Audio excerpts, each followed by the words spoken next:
Hey guys, how's it going today?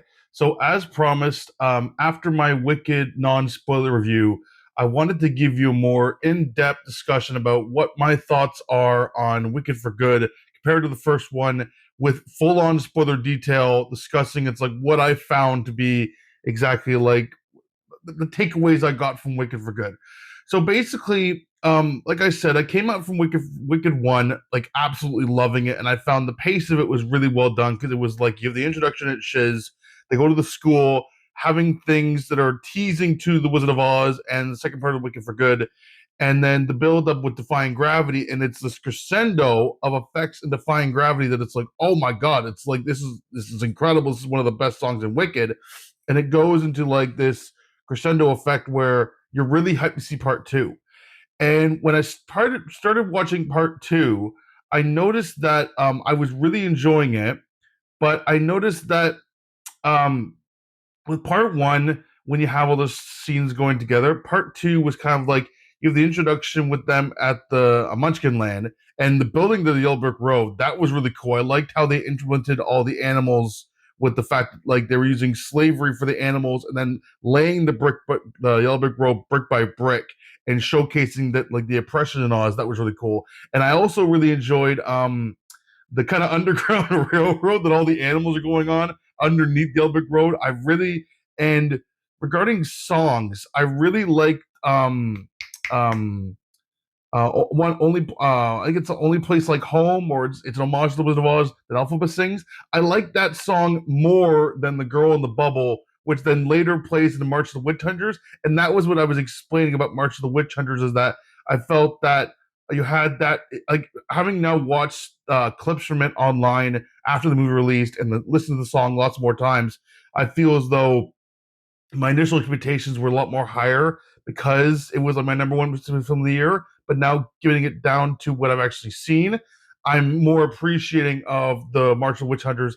But the one thing I did find is that I found that when you had Girl in the Bubble in between March of the Witch Hunters, it kind of went from this high end pace song to all of a sudden that, and I didn't really much like that song, but the visual effects in that song, working around with mirrors, that was really cool. Um, yeah, let me think what other things that um I know that Ariana Grande's she was great in part one, but I found that acting wise she was good, but she's not as strong as they're both great, but she's not as strong as Cynthia Erivo, and Cynthia Erivo being the main character in the first film works better than having Ariana Grande because Glinda is more conflicted with the situation of Oz, of how people are believing that the Wicked Witch and stuff, and that all these different propaganda. But I feel as though the story of Alphaba is more stronger than Glinda because of it's hard to describe, but it's I just found her story more intriguing than Glinda's.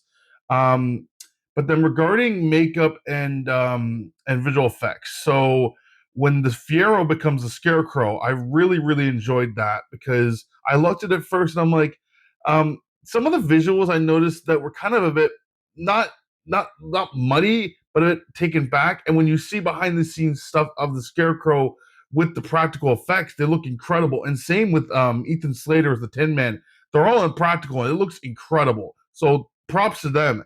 But the one thing I did notice regarding Wizard of Oz is that I wish they would have been expanded a bit more, but I will give it props for this.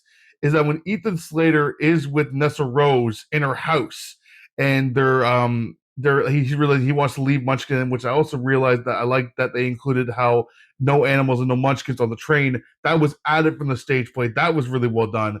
But the one thing I liked with Nessa Rose is that when you had Bach say like I need to leave you, and Nessa Rose get all like upset and angry, and she starts using the spell to turn him into Tin Man.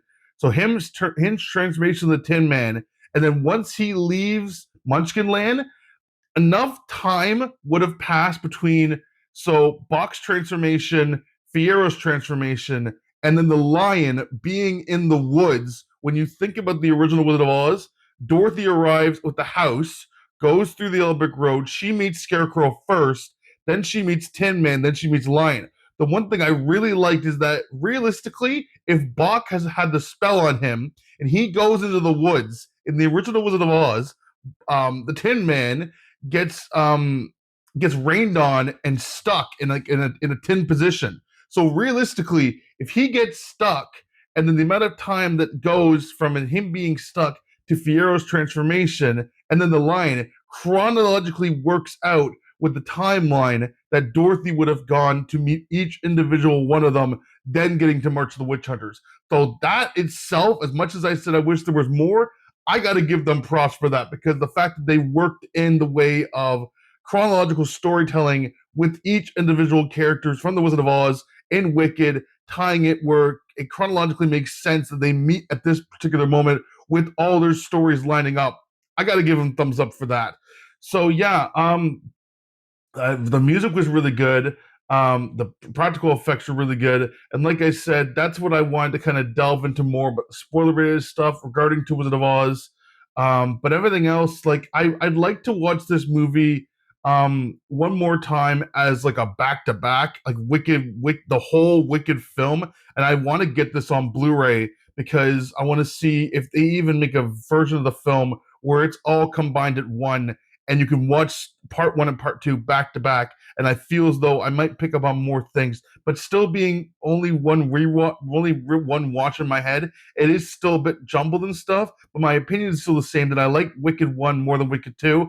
But I feel as though maybe if I see Wicked Two a second time or combined, it might increase with my rating for the Wicked film overall. But still, it's like it's in my top 15. So it's like, and out of the 71 movies I've seen this year, top 15 is still pretty damn good. So don't think that I'm not mating on Wicked. It's in my top 15, so it's pretty good. But I've seen 70 movies. So yeah, that was my spoiler for the spoiler-filled review of Wicked.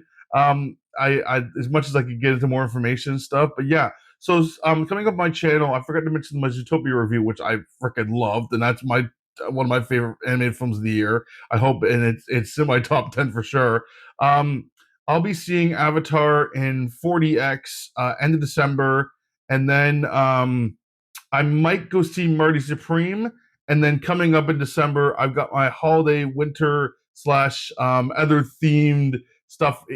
Movies that have either have a wintry background or a magical winter aesthetic or magical feel. You'll see in a few weeks when I'm talking about that. So yeah, so we have Avatar and 4DX in Toronto. We got possibly Marty Supreme, and then throughout mid December to the end of December, I will be posting my in shorts form my top 10 and most favorite films of the year, and then also my top 10 most anticipated films going to 2026, because there's a lot of good films coming out in 2026. So yeah, let me know any spoiler related stuff to Wicked in the comments below. Go ahead, full on spoiler in the comments below. Let me know your thoughts on the first Wicked one, the second Wicked film, and then what are you looking forward to in the next few weeks or end of the year wrap up. And then once again, if you're new to this channel, like and subscribe for more movie reviews, and stay tuned. Thanks.